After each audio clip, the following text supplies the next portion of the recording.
Tonight, the Little Mermaid takes Etalk under the sea. Hello, I'm looking for Ariel. As we find out how Halle Bailey secured the role of a lifetime. Going into the room, I was very nervous. And share some laughs with her all-star cast. I don't know what do you mean by daddy.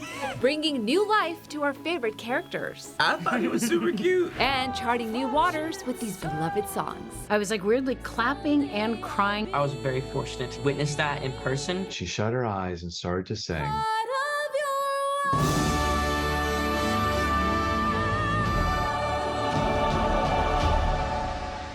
Poor unfortunate souls, Under the Sea, Kiss the Girl. The Little Mermaid is one of Disney's most treasured musicals. And tonight, I sit down with the new cast just days before their live-action reimagining is set to become part of our world. From dingle hoppers to who sits and what sits, we've got it all, folks, starting with Halle Bailey, who swims into the role of Ariel with a whole new generation.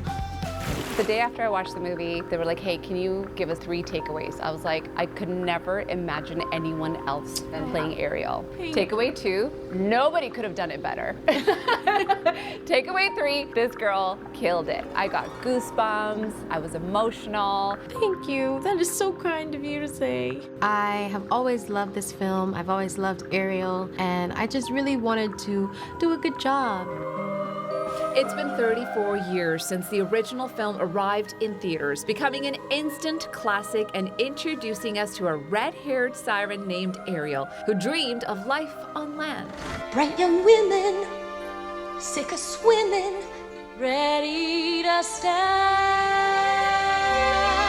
And with a legacy that includes 2 Oscars, 2 Golden Globes, and 2 Grammy Awards, Halle had some big fins to fill when she auditioned for what would be her first leading role in a film. Wandering free, wish I could be part of that world. Going into the room, I was very nervous. I was excited to sing the song, Part of Your World, because I've known it and loved it ever since I was a little girl. But I think I just went into it really open-minded and really, whatever happens, happens. First audition we ever had for Ariel, Halle came in. She shut her eyes and started to sing. By the end, I was in tears. Wow. I thought, is this first actor that we're meeting? Ariel. We then obviously went and saw hundreds and hundreds, but she set the bar so high. When's it my turn? Wouldn't I love to explore that shore above us?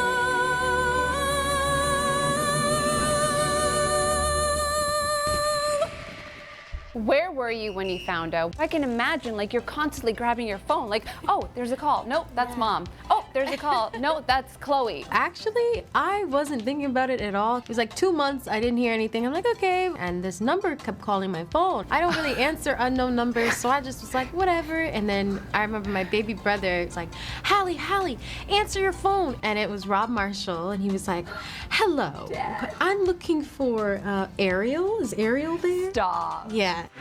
Unfortunately, Halle's casting was initially met with backlash and racist trolling, including the hashtag #NotMyAriel. But the love has been far greater than the hate. I'm excited to be one of the girls in the audience. Like, that's my Little Mermaid. You should find the best person for the role. That's where we should be in 2023. As a Black woman stepping into this iconic role, what was it like to see some of the Disney OGs coming out to support you? It was absolutely amazing. Tia and Tamara and my sister and I grew up loving them so much. And Kyla Pratt, the voice of Proud Family, they broke down barriers and doors for us. And I'm just grateful to even have their support, as well as Jodie Benson, who was just telling me how proud of me that she is. So I just am feeling immense gratitude. It means the world to me. I could not imagine anyone else in this role, so kudos to you for really, really nailing it. You did a phenomenal job. I could talk about how great Halle is in this movie all day long, but listen, it's only a half-hour show, and I want to introduce the all-star cast taking on these celebrated characters. Joining Ariel is her best friend, Flounder, voiced by Canadian actor Jacob Tremblay. You know, you can't back down. You gotta show him who's in charge. Javier Bardem plays King Triton, the overprotective father who forbids Ariel from going to the surface. This ends now. And everyone's favorite crab, Sebastian, tasked with watching over Ariel, is voiced by David Diggs. The human world is a mess. The eccentric seagull, Scuttle, is now a gender-swapped diving bird voiced by Awkwafina, and she's still a self-proclaimed expert on human stuff. You just give it a little twirl, a little yank, you might get some pieces with it. Enchanted by Ariel's voice, Prince Eric is played by British actor Jonah Hauer-King. Do you want to try? And the sea witch herself, Ursula, is brought to deliciously evil life by Melissa McCarthy. So here's the deal. I'll whip up a little potion to make you human for 3 days. Got that? 3 days. Okay, I have to say, Ursula is one of my favorite parts of the movie, so I could not wait to talk to Melissa about her drag inspirations and how she was actually extremely nervous to slither into these iconic tentacles. The puns! You can't live in that world unless you become a human yourself. Is that even possible? That's what I live for.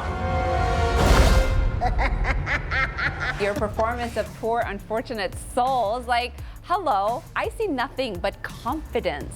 So how did you get yourself to that? The choreographers, the dancers, the stunt people, my vocal coach who worked with me for, many, many, many months, just to get my confidence to be up, because you're taking on this beloved, known thing. True. Yes. But the process and the rehearsal process was so almost like local theater, and everyone was concentrated, but in a really loving and supporting way. And then it was just fun to let it rip. I don't know. Well, I just gave you the premium package, kid. Come on, you! It's been well documented that Ursula's characterization takes inspiration from the drag queen Divine, who Melissa actually paid homage to back in 2017 for an Entertainment Weekly photo shoot. And having been a fan of drag since she was a teen and taking inspiration from the art form, she shares her thoughts on the rise in anti-drag legislation. We've been telling stories since the beginning of time. Drag has been a part of that. The microscope and the hate coming towards it is really unbelievable. Certainly, anyone who doesn't like it has never been to a great drag brunch. Yeah. You're the butt of the joke, and you're telling the jokes. It is a fantastic art form that I can't recommend enough how much we need it. I'll tell you what, drag is not the problem. Yes, indeed. I love that you also say that Ursula is the gal that you want to go for a drink with. Many drinks. And I want to know what your choice of drink would be, because mine would be old-fashioned. I enjoy an old-fashioned. I think Ursula would have just a swampy, dirty martini. It should look like bog water. Okay, Javier, you're invited to the party too. What would you drink? I will just be in the corner making sure that you guys have a good time and nobody disturbs you. And from Ursula's Poor Unfortunate Souls to Ariel's Part of Your World, the music is what really makes the story sick.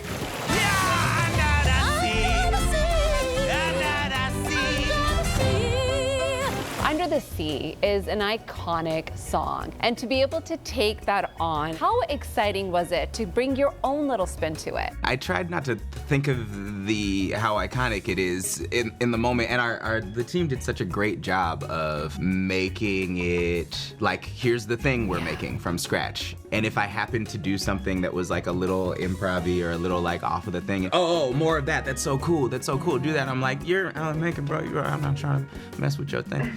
Menken did take home the Oscar and Grammy for Under the Sea, in addition to an Oscar for Best Original Score. Lin-Manuel Miranda, who actually named his son after Sebastian, joins Alan at the helm of this movie's music department for a fresh take on the classics. I'm the keeper of the flame of the original. Yeah. And on the other foot I want to be a collaborator.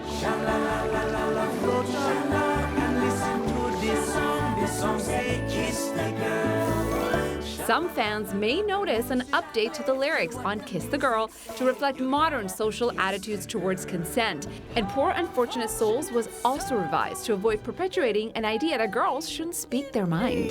The film has several new songs, including a song for Scuttle, a Prince Eric power ballad, an additional piece for Ariel, and a new Part of Your World reprise. Flipping your fins, you don't get too far.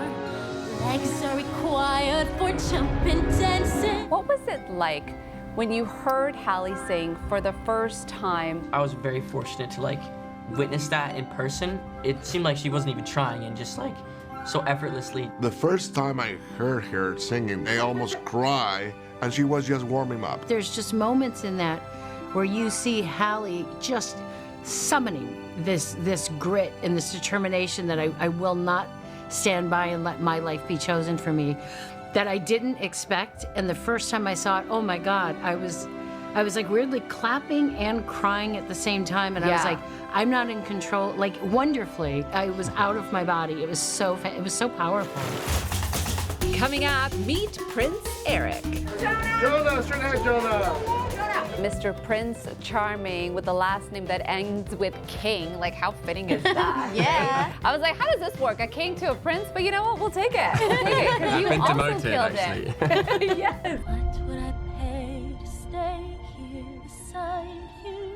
I'm always curious to know, you know, when you have a chemistry like this on a big screen, what that moment was like for you for the first time you actually met Halle. So the first time I met her was at my final audition at the screen test, which, as you can imagine, is kind of a frightening experience, and particularly when Disney do it, because it's on such a crazy scale, and it could have been terrifying, but actually, as soon as I met her, I felt so calm. And then I left and I went back to my trailer, and a few minutes later, there was this knock on the door, and I opened it, and it was her.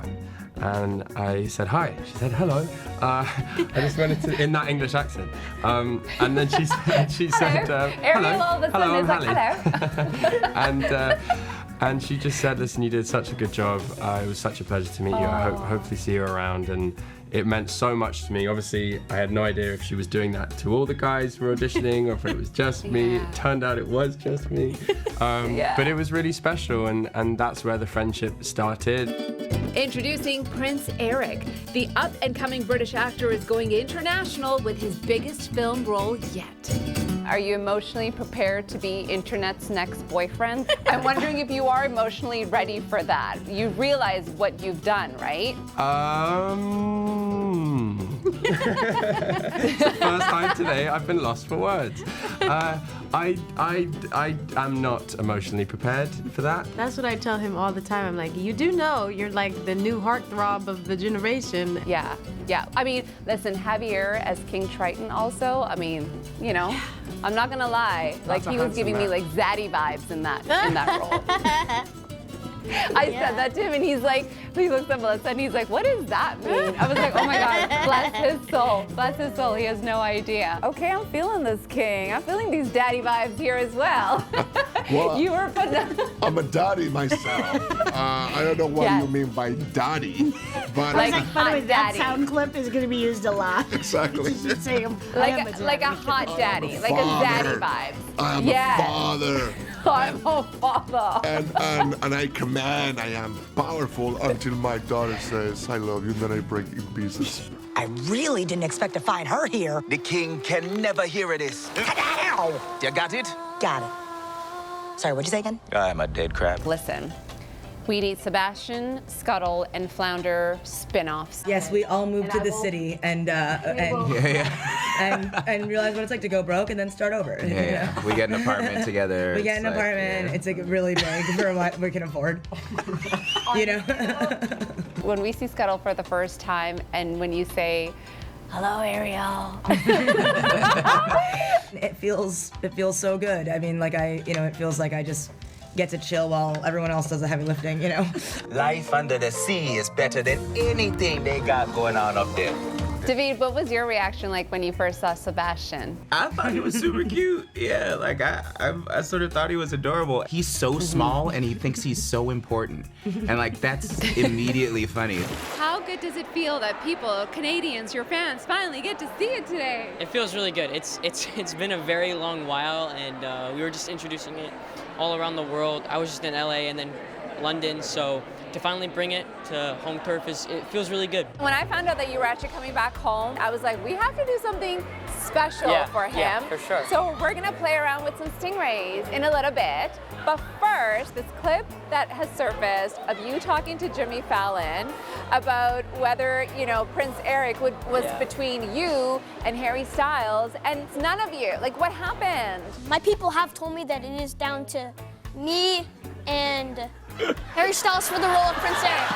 I had gotten the role at that point, but I still had to keep it secret. Like, I couldn't say anything about it. I guess I just kind of covered it up with a joke about me being Prince Eric. But I had said my people, like referring to my team, and I guess that's what he found more funny. A lot of people were surprised to see you when they were kind of seeing this whole process going, wait a minute, how come he's so much taller? When I started, I was 12, and then I guess we went into lockdown, and they got to pick up their live action part afterwards. Yeah. But my part had already been finished. The sewage!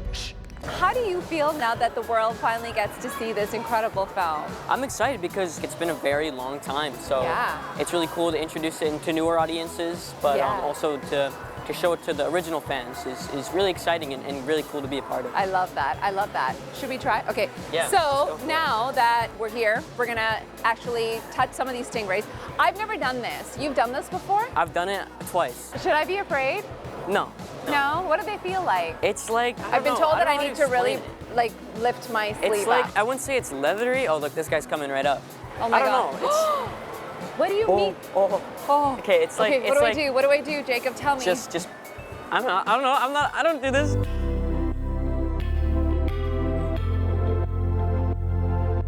Oh, there's one right here. Oh no, oh no, oh no. Oh no. Oh my God. Oh no. Oh my God. Do it. Oh my God. Did you get it? I did. What does it feel like? It's like soft leather, actually. You're right. It's like. Oh, here he comes. Here he comes. Here he comes. Oh my God. Oh my God. Oh, that's slimy. That is. Look at this big one. Look at this big one. You gotta get this big one. Oh, hi there. Oh my God. Oh my, that's actually not that bad. You know what I do feel like right now, though? I feel like Ariel. Oh yeah. Like on the rock. Yeah. Oh my God. What Oh my God. Here, look at this one. Look at this one. Look at this one. Oh my God. Come here, guy. Come here. Oh, hi. Oh, hi. Did you? Oh my God. This guy likes us. Hi. Are you getting this? That's crazy. Oh my God. This is so cool. Look how long its tail. Oh. Oh, he really. He tried to ruin your hair. Next, they helped make magic with The Little Mermaid, but how well do they know the Disney classics? I can show you the world, shining, shimmering, splendid. Tell me, princess, now when did you last let your heart decide? I can sing the song. Is that? Oh, come on, Melissa, this is an easy one. That will be the Lady in the Tramp. They're about to kiss over the spaghetti. I can show you the world. Yes. How can I sing it and not know? Give me a, what's the first letter? A. Aladdin, right? Oh my God. A whole new world. No one's gloomy or complaining while the flatware's entertaining. We tell jokes, I do tricks with my fellow candlestick. If this was a real game show, people would just be running away with money. I'm saying that right now. You were giving away paragraph chunks of food. Oh, well, that Beauty and the Beast. Be our guest, Beauty and the Beast. He gave him a softball. Be our guest, we our guest, be our guest. I'm gonna make this hard for you guys. I'm gonna give you one line. Good. He found his aroma lacked a certain appeal. Huh? That's Okay, a good no. one. See, now that's a harder game show. Can we hear it again? He found his aroma lacked a certain appeal. He could clear the savannah after every meal. There we go. By the way he smells. Yeah. Oh. Yeah, you get it. Oh, You get it. From The Lion King. It's the Lion King. Hakuna Matata, ain't no passing craze. Now it's happened once or twice. That's all I'm gonna give you. What? Oh, happened once or twice. It's gotta be, Me? No. Now it's happened once or twice. Someone couldn't pay the price, and I'm afraid I had to take him across the coals. It's from your movie. Yeah. I'm just farting on the name. Well, if I don't know that one, we're in a lot of trouble. What if I was like, familiar yet not? Poor unfortunate soul. Come on, you poor unfortunate soul. Hey, thanks for watching, everyone. We leave you tonight with an extended sneak peek at Under the Sea. Good night. The seaweed is always greener in somebody else's lake. You dream about going up there, but that is a big mistake. Just look at the world around you, right here on the ocean floor. Such wonderful things surround you. What more is you looking for? Under the sea. under the sea. Darling, it's better, don't worry, sweater, take it from me. Up on the shore they work all day, out in the sun they slave away, while we devoting full time to floating under the sea.